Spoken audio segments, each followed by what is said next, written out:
नमस्ते जयपुर, ताश मैट के हेल्थ अपडेट टॉक शो के नए गेस्ट है डॉक्टर अभिषेक गुप्ता साहब, practising orthopaedic surgeon, city of Jaipur. Sir नमस्ते, welcome sir. Hello sir, how are you? बहुत बढ़िया सर। गुप्ता साहब, let me start with corona. Sir, क्या कोरोना में बिना सोचे समझे हमने से स्टेरॉइड्स का सेवन कर लिया है? ये बिना सोचे समझे वाली चीज is the main reason for hip avian necrosis this days.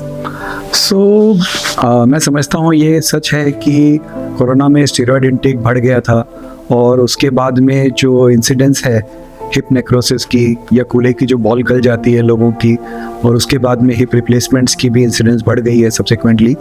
पर मैं समझता हूँ कि सिर्फ स्टेरॉइड्स के ऊपर दोषारोपण करना ये ठीक नहीं है।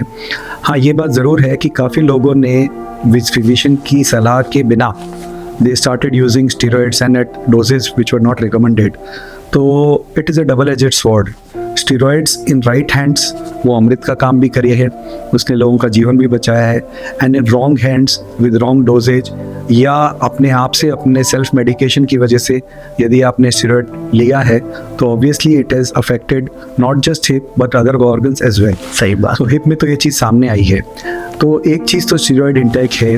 स्टेरॉइड इंटेक सिर्फ कोरोना की वजह से ही नहीं, बाकी ऐसी बहुत सारी कंडीशंस है कि जिनमें स्टेरॉइड इंटेक हम लोग देते हैं, थेरेपेटिकली भी डॉक्टर्स देते हैं, जिसके अंदर की रूमेटॉइड आर्थराइटिस है या अन्य मल्टीपल कॉजेज होते हैं जिनके अंदर हम लोग देते हैं। तो वो थेरेपेटिक एस्पेक्ट है और इसीलिए स्टेरॉइड्स का इंटेक एक फिजिशियन की जानकारी के साथ ही लेना चाहिए। सही बात है। और दूसरी एक चीज़ मैं यहाँ पे कहना चाहूँगा कि स्टेरॉइड्स पे हम दोषारोपण कर रहे हैं, पर क्या जो बाकी कारण हैं एवियन के जो कि कंट्रोलेबल फैक्टर्स हैं, क्या हम उनकी तरफ भी ध्यान दे रहे हैं? For example alcohol intake. आज शराब का सेवन तो हम कम कर सकते हैं, स्मोकिंग तो हम कम या उसको बंद किया जा सकता है, या जैसे ट्रॉमा के कारण से post traumatic avian is also very common. तो हमारे देश में इतने एक्सीडेंट्स हो रहे हैं, रोड ट्रैफिक एक्सीडेंट्स, तो क्या हम उनके इंसिडेंसेस को कम नहीं कर सकते? या there are multiple other causes, chronic diseases, pancreatic diseases, chronic liver diseases, Crohn's diseases, जिनके साथ में HIV जिनके साथ में एसोसिएटेड है, तो क्या हम उनकी रोकथाम नहीं कर सकते? तो जो कंट्रोलेबल फैक्टर्स हैं उनके ऊपर हम अगर फोकस करें तो मैं समझता हूँ कि एवियन की इंसिडेंस भी कम होती चली जाएगी। गुप्ता साहब, अहमदाबाद से हूँ, गुजरात से हूँ सर। शेयर मार्केट और नंबर्स में सर जानकार हूँ। सर मैंने हिप एवियन सर दो चीज़ों से होता है, मेटालिक और सिरामिक। राइट। खर्चा सर किस में ज़्यादा है? देखिए, हिप रिप्लेसमेंट जो है सिरेमिक और मेटेलिक दोनों होते हैं। इसमें मेटल ऑन पॉली हो सकता है, सिरेमिक ऑन पॉली हो सकता है एंड सिरेमिक ऑन सिरेमिक हो सकता है। प्रायकर हम अपने पेशेंट्स में सिरेमिक ऑन पॉली रेकमेंड करते हैं because of the given data, scientific data that is available and longevity of the implant.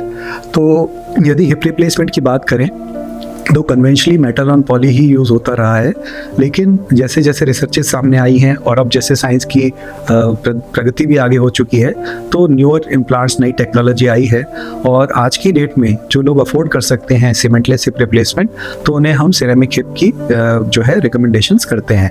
और डेफिनेटली कॉस्ट फैक्टर थोड़ा ज़्यादा होता है, लेकिन सर इस बात को इस तरह से समझना चाहिए कि किसी भी चीज़ की कॉस्टिंग, उसकी लॉन्गेविटी अगर आपकी बढ़ रही है तो वो कॉस्टिंग अल्टीमेटली कम पड़ रही है। सही बात। अगर कोई चीज़ 5 साल एक्स्ट्रा चल रही है तो अल्टीमेटली उसकी जो कॉस्टिंग है ना, जो उसका खर्चा हो रहा है वो जस्टिफाइड है। सही बात है। तो वो आपको देखना पड़ता है कि आप क्या चीज़ लगाना चाहते हैं।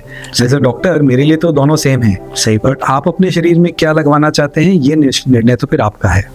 गुप्ता साहब माफ़ करना सर, अगेन आई से गुजराती हूँ सर। जब तक सुनूंगा नहीं ना सर कि दोनों के बीच में सर कितना मनी का अंतर है, तब तक शांति नहीं होगी सर। कितना खर्चा ज़्यादा है सिरामिक में? सर आप समझ लीजिए करीब 35 to 50,000 का अप्रोक्सीमेट एक्स्ट्रा बैठता है। Ceramic 35,000 depending varies for the company to company. सही। तो करीब इतना खर्चा एक्स्ट्रा बैठता है। सर मैंने सुना है कि सर नो यंगस्टर में अगर करवाना हो तो सिरामिक ज़्यादा समझदारी वाली डिसीजन है, ऐसा क्यों sir? See, because of the longevity of the implant. Okay. बिल्कुल, because of the longevity of the life of the implant, which is anticipated to be better in ceramic implants, it is recommended कि young लोग जो हैं वो relatively ceramic and poly implant use करें।